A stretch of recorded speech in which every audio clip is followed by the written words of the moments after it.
The Adventures of Sam Spade, Detective.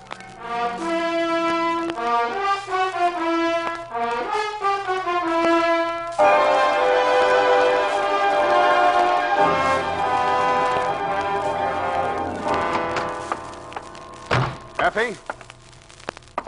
Effie? Oh. I waited. Say what you have to say and I'll go. You've been through a tough time, sweetheart. Well, you didn't make it any easier. You think it was a cakewalk for me? You think my nerves are made of rubber? You have no nerve. You're just a cold, callous Shut up. old detective. You're going to listen to me. You're going to sit still, not talk, and listen. When I've finished, you can say goodnight or goodbye. But first, you're going to listen to me. You remember how it started? Yesterday evening when you told me it was your mother's birthday, you were giving a party, you said, and you wanted me to come? I tried to beg off, being no social butterfly, but Mom would be hurt, you said. And so the next thing I knew, there I was at your house, surrounded by 24 strangers, 10 gallons of lemonade, and your mother. I've been wanting to have a talk with you, Mr. Spade, about Effie. I can't think of a nicer subject, Mrs. Lurene. Effie is just so devoted to you, Mr. Spade. Yeah, well, I'm very devoted to Effie, too, Mother? Mrs. Lurene. What I mean is I think we should do something. The party's dying on its feet. Oh, you want me to spike the lemonade, Effie? It just so happens that I have here in my pocket a bottle of... I have a wonderful idea. It'll make the party one big, happy family. You just wait and see now. Quiet! Quiet, everybody. What's she up to? Some kind of game, probably. Mother's great on games. Oh, that's all I need. Your attention, please. Oh, excuse me. There's Miss Brent going now. Miss Brent? Oh, Miss Brent? Yeah, Mrs. Green. Won't you join the party? I'd love to, but I have an appointment. Oh, what a shame. Oh, do stay. Thank you, some other time. Oh, Lola's so nice. She rents the sitting room upstairs. I wish she could have stayed. Well, I'll explain the game now. Oh, Mrs. Green, I think I'll stay after all. Oh, how nice.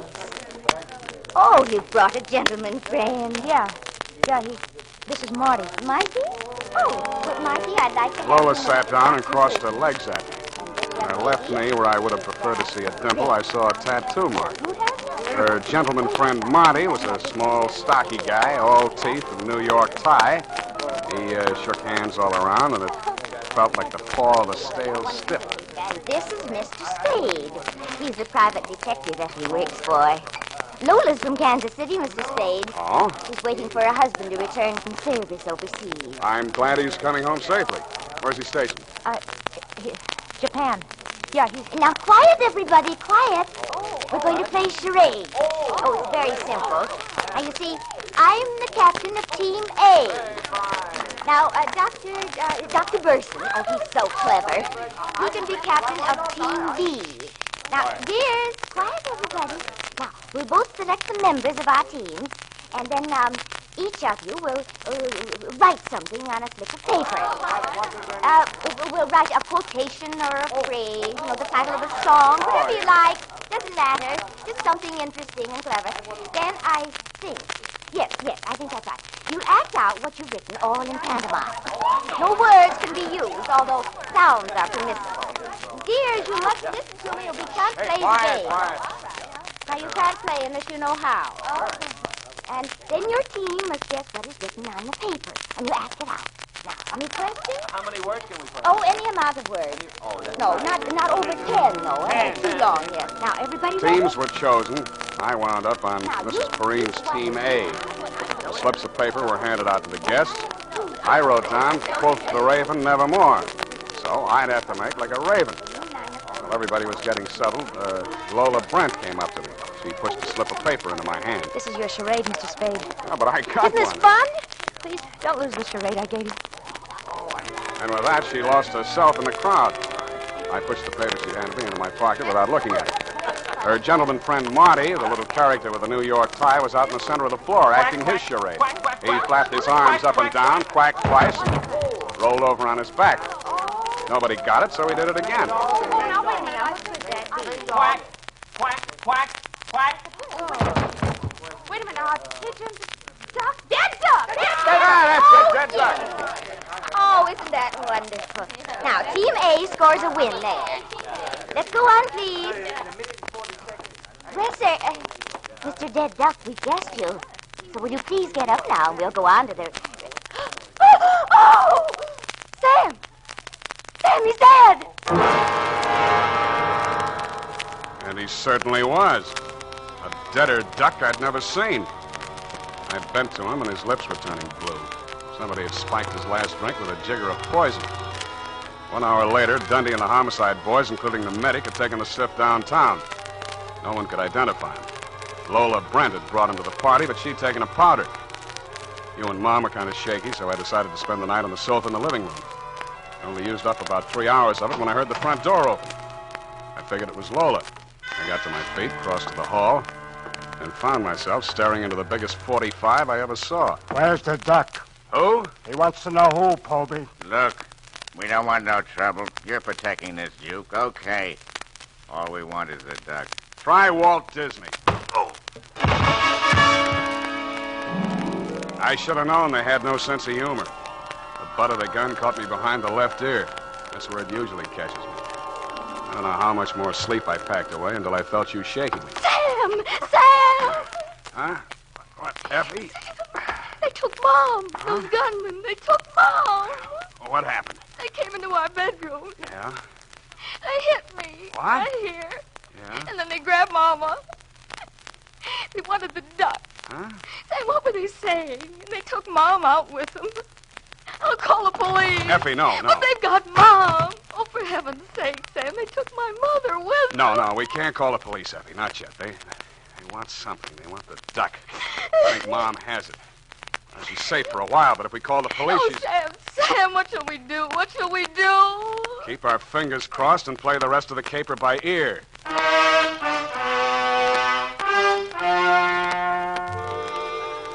So you promised that you wouldn't call the police until I gave you the nod. I went out to buzz the town. I figured it was an out-of-state mob, probably New York. The Gunzels were after the duck. Well, that made no sense.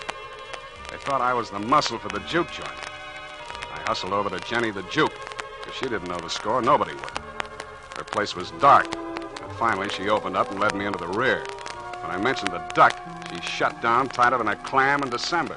It's blisters, Sam. Blisters, I tell you. This ain't only the local law. This is the feds. Go away, Sam. My joint ain't juking for the duration. Listen, Jenny, there's an out-of-state mob. They put the arm on my secretary's mother. She don't know the time of day. They pulled the wrong feather. I don't hear a word you say, Sam. They're mixed up in the juke joint, Griff. You know who they are.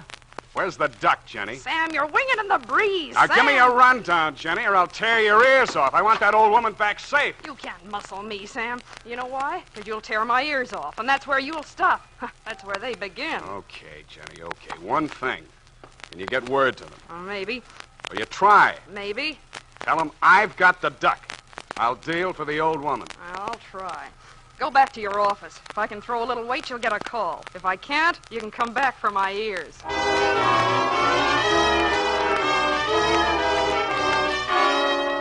And when I got back to the office, I had you on my hands. And that was no rest cure. But I can't just sit here. Do something. We've got to sit and wait. Maybe they're killing her. Maybe... Oh, Sam, please, call the police. No, we got to sweat it out. I can't. I can't go on like this. Mr. Spade, is it? Who sent you? Jenny the Duke? What's your name? I'm Dennis O'Rourke. I'm here to talk about the duck. Good enough. Come into my office. Effie, you wait out here. But Sam... Wait here, I said. Sit down. Thank you kindly. I'm a lawyer, Mr. Spade. I'm here to represent my client, What's his name? John Doe. Mm-hmm. Jane Doe's big brother, huh? My client has been led to believe that you are prepared to produce the duck. Is that correct? More or less. What's it worth to your client? My client is willing to trade the old woman for the duck. You go back and tell your client I'm a big boy now. Well, I don't understand, Mr. Spade. This town is loaded with old women. All I have to do is walk up and down Market Street, but there's only one duck. There must be a misunderstanding. And let me put you straight. I've got the duck. Where? Oh, don't be cute. Your client wants the duck. Okay. For 50 G. $50,000, is it? Yeah, things are high all over. Yeah, but the old woman is Mrs. Perrine. Aren't you interested? Now, listen, you can do whatever you like about the old woman. So you got an old woman. Get rid of her however you want. That's your Surus. What's important is that you want the duck. I want 50 grand. Do we play?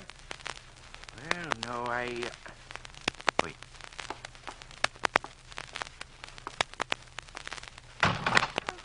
Effie. I thought we had an audience the other side of the door. What were you... Shut up. Save it, Effie. This is business. Easiest money of the season. Well, if you're ready to talk business, we'll go and talk to my client, Mr. Spade. Now. Then let's go. What I heard you say. You did... Oh, Sam. You've known me a long time, Effie. But maybe you don't know me. The United States Armed Forces Radio Service is presenting the weekly adventure of Dashiell Hammett's famous private detective, Sam Spade.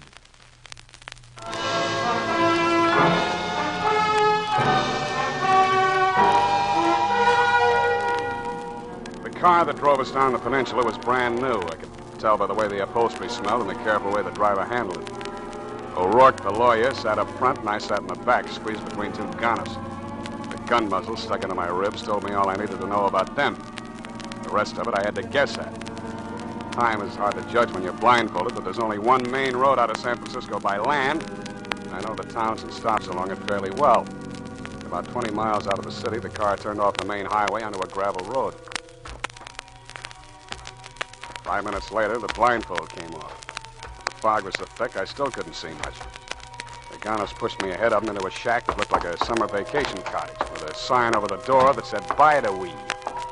A sallow, mean-looking little man with a heavily scarred face met us at the door. On his right arm, just above the wrist, was tattooed a small picture of a mallard duck. He glared at me and then at O'Rourke. How come? I told you don't come back without her. Heaven be my witness, Ducky, I did my utmost. Huh? It seems, Ducky, that Mr. Spade is interested in money. What money? Did you tell him we got the old lady? I did, sir. I am afraid we've misjudged Mr. Spade. In short, Ducky, Mr. Spade is not in the least altruistic. What does he want? You had better tell him, Mr. Spade. 50,000 now, another 50 G's when I deliver the duck. 100 G's is a lot of cash. You can afford it. Bugsy, bring in the old lady. I do wish that you'd explain to Mr. Morton. Sam. Well, it's high time.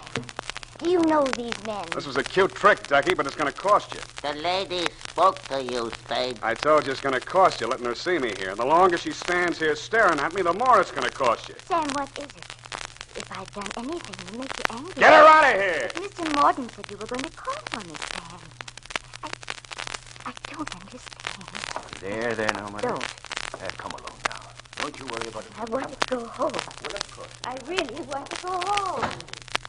You ought to be ashamed of yourself, Spade. You've broken that old lady's heart. Stop drooling. What you talk, Sonny, I ain't any sweet old lady. I don't have to use words when I talk to you, Ducky.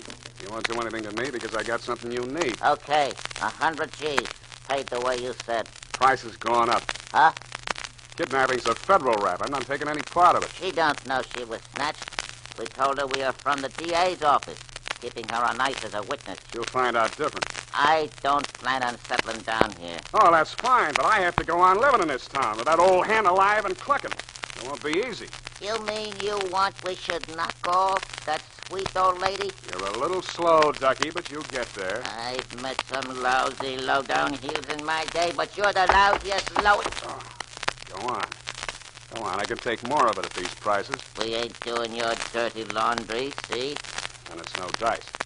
My price is $100,000. What if I say no? And I turn over the duck to the federal boys. In that case, I don't care whether the old lady stays alive or not, because I'll be playing their game. Either you're in or you're out. Think it over, Mordant. When you decide, you know where to reach me. Yeah. We'll know where to reach you.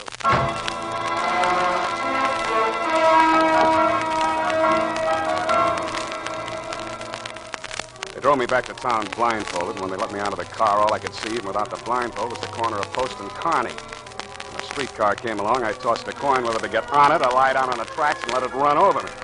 Came up head, so I tossed it again, and I got on instead. I fished in my pocket for a slug and came up with a folded slip of paper. It was the one Lola had handed me at Mrs. Perrine's birthday party when they were passing out the parts for that screwy charades game. I unfolded it and glanced at it. Then I read it over very carefully. The writing was hard to make out, but what I could read of it said, "Help me. That man Marty has followed me here to kill me. If I get out of here alive, Maxie's Arcade. I have $100.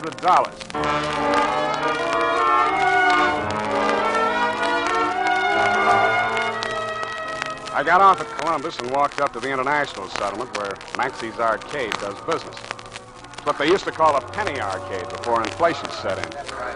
I dropped a nickel in a fortune-telling machine. Worried? Perplexed? Know thyself and your problems will vanish. A card came out that said, you're of a naturally deceitful and secretive character. Disloyalty brings its own punishment. It's never too late to mend. I tore up the card, kicked the machine, and that's when I saw it. It was a narrow little booth, muffled in drapes, and the sign over it said, Salty Hawkins, tattoo artist. The card pinned to the curtain showed some typical tattoo designs, anchors, mermaids, fancy initials, but one had a hand-drawn picture pasted over it.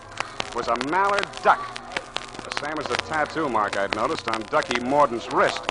I pulled the curtain aside and went in. Yes, sir. What can I do for you, mate? What do you know about the duck? All in your jib, mate. There's no freshwater birds here about. How about the new one you just put up in your card outside? Oh, that one, eh? Now, whereabouts? On the arm? 2, 3 color job. On a leg. Whereabouts? Her left knee. Well, that's right, mate. It was on her knee. She have you remove it for her? Right, guess that time, mate. Know why? Look, mate. If I did, I wouldn't be telling strangers about our secret. All right, where is she? Take it easy, mate. I haven't got time to take it easy, mate. Talk.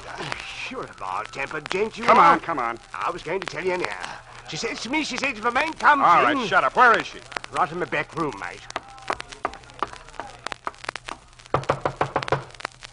Spade. Open up. Hello, Lola.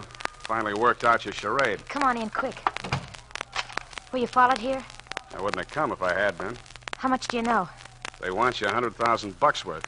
You tell me why. You've seen Ducky Mordaunt? Yeah. Didn't he tell you? I want to hear it from you. Don't believe anything he says. More than a year now, he didn't even give me the time of day. He says he wants me back that way. He's a liar. How does he want you back? With rigid mortise, he wants me back. I'm taking an awful chance opening up to you like this. Let him catch me. They'd only kill me. Humane. You was to let the DA people get at me. Ducky's mob would lay for me then if it took them years. And oh, gee, you don't know, Sam. They torture girls. What that mob would do to me if I had to testify against him. Okay, I take your word for that. Who are these DA people you're talking about? You never heard of Ducky Mordaunt before? I heard his name. I thought he was knocked over when they had the big racket-busting show in New York years ago. Yeah, I guess a lot of people thought that. It wasn't healthy to mention Ducky's name. What was the racket? Juke joints. Giving Mickeys to servicemen, rolling them. That's why the feds are helping the DA's office. They arrested hundreds of girls and held them as material witnesses. Only they wanted me most of all. I'd worked the joints, you see, and then I was Ducky's girlfriend during the duration. Well, I'd think you'd be only too happy to tell what you know about him in court. Oh, gee, I would if I dared, but you don't know. The DA's office say they'll give a girl protection, but how can they? What are you doing in San Francisco? Running away. Had my ticket on a boat. I was going to Honolulu. They was watching the boats. So then I found this room out in Oakland. Mrs. Preen was real nice to me. I never thought they'd find me there. And then Marty showed up. Honest, it was just a Mickey I put in his drink. Just like we used in the joints, I never knew it'd kill him. You're a brave kid, Lola. Now, look, Ducky offered me $100,000 to deliver you. Would you take a chance on me fighting it out with him for half of that? For $50,000? Brother, where are we meeting him?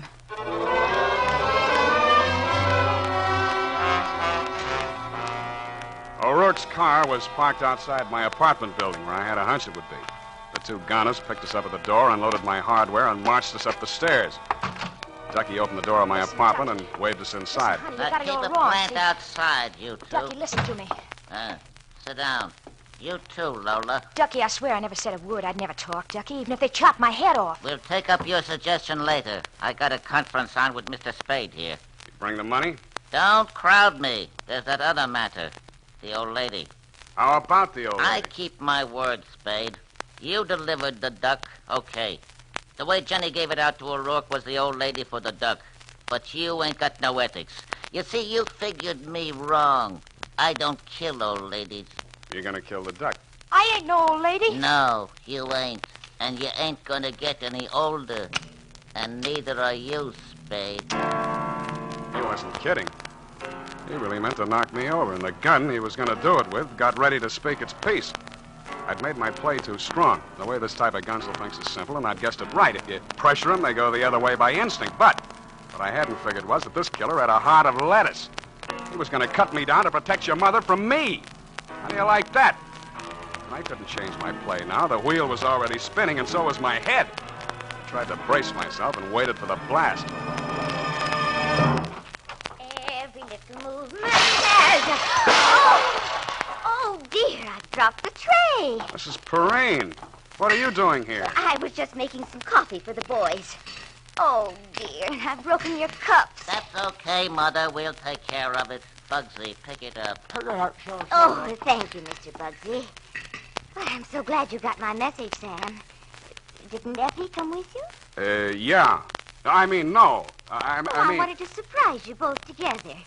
I hope you don't mind my taking over the kitchen. It was so late and the boys were getting hungry, so I offered to make them coffee and hotcakes. Well, that was very nice of you. Mr. Mordaunt, put that pistol down for a moment and help me move this table out into the room. Huh? Oh, sure, Mother. Thank you. Oh, we've had such a good time. I've never been up so late in my life. Mr. Bugsy and I played a game called Blackjack, and I won $50. Wait till Effie hears about that. Yeah, wait till she hears. I suppose Effie will come with Mr. Bundy. Bundy? Oh, yes. I remember that Effie said you and she are often down at his office at police headquarters late at night. So I phoned there. Mother. Yes, Mr. Morton? Did you say you phoned police headquarters? Oh, yes. That's where Mr. Bundy works. Mother, what did you tell Mr. Bundy? Oh, just that you and the boys were here and that we were about to have some coffee. And he said he'd just love to come up and join us. And I said, do. And he said he would. With some of his boys. Did I say something wrong? No, Mom, not at all. All right, boys, practice. Oh, I believe that's Mr. Bundy now.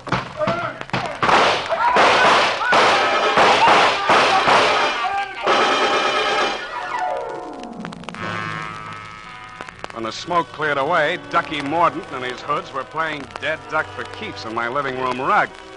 And that rug just came back from the cleaners, too. Dundee and the boys from Homicide took Lola Brent away with them. After it was all cleaned up, I found your mother out in the kitchen. Well, Sam, I just made another pot of coffee. Oh, it's okay, Mom. It's okay. It's all over now. I know. I've been holding this back. Oh, Sam, I've never been so frightened in all my life. How does Effie stand it? You played it good, Mom. You played it real good. Did I? Was I as brave as Effie? Braver. And not only that, you got more brains.